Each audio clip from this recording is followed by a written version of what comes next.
So now we have the PRUSA MK2 and the PRUSA MK3. Let's race them. Okay, so it's not going to be much of a race, because I'm pretty sure the MK3 can beat the MK2 on speed. But I do want to kick off a print at the same time and compare the results. So what print do you use to compare these two machines? A Benchy. And I know some of you are saying right now, I can't believe he's going to print another Benchy. Why does he print so many Benchies? Isn't he tired of printing Benchies? And I'm going to answer that last question right now. No. But let's get started with slicing profiles and the ones we're going to use to compare these two machines. So on the PRUSA website, they do offer two versions of Slick 3R, one for the MK2 and one for the MK3. It's the same program that is set up with different profiles. So let's take a look at those profiles. So you can see we have the MK2 version over here on the left and the MK3 version over on the right. So let's go to the print settings on both. The layers and the perimeters for both machines are identical. Then we go to infill. By default, the MK3 is set to grid, but we're going to set it to cubic so that they're exactly the same. Skirt and brim are the same on both machines. There's no support material, and then the tab that we're most interested in is speed. So you can see the speed settings on the MK2 are much lower than the default ones for the MK3. So to give the MK2 even a fighting chance, we're going to switch to the linear advanced version of that profile. So we'll pick 0.2 millimeters at 100 millimeters a second linear advance. And now you can see the speeds are a little more comparable to the MK3. The MK3 is quite a bit faster during infill, but the MK2 is a little faster on perimeters. So they are different configurations. I also noticed that the PLA filament setting was a little different from the MK2 version to the MK3. The MK3 has the bed set at 60, the MK2 is at 55. So heating the bed, the MK2 is going to heat it a little quicker because it has 5 less degrees to go. But we'll leave them default. So let's load up our Benchy on both slicers. We're using the same STL file and the same orientation. We'll go ahead and hit slice on both models. Let's do a quick preview. All the layers look good. And now I'll export these two Benchies to the SD cards that came with these two machines. First the MK2, and now the MK3. So both the SD cards have been loaded with our newly sliced Benchy. Let's go ahead and clean off both the beds with some alcohol.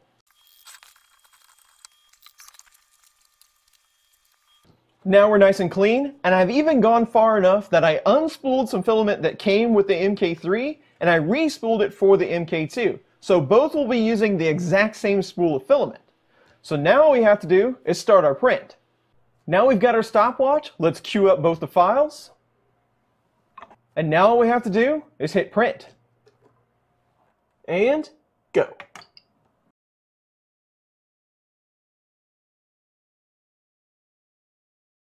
So at about 2 minutes and 10 seconds, the MK2 did take it from hitting the print button to starting the print. But the MK3 is right behind it. Now let's take it to the time lapse.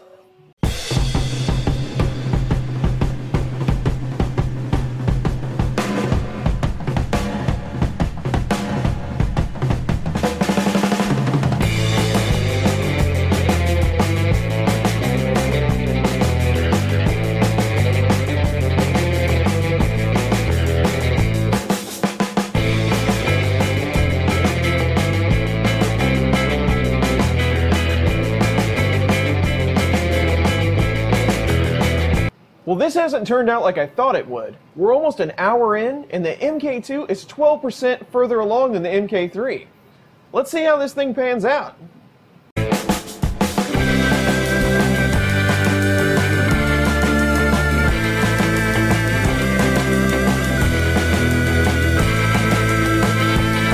Well, the MK2's done at a blistering 1 hour and 15 minutes. The MK3's got a little ways to go.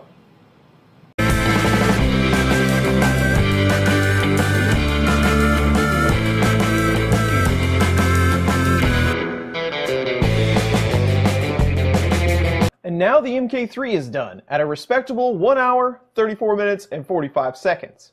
I wasn't expecting that at all. Now let's take a look at the models on both these printers.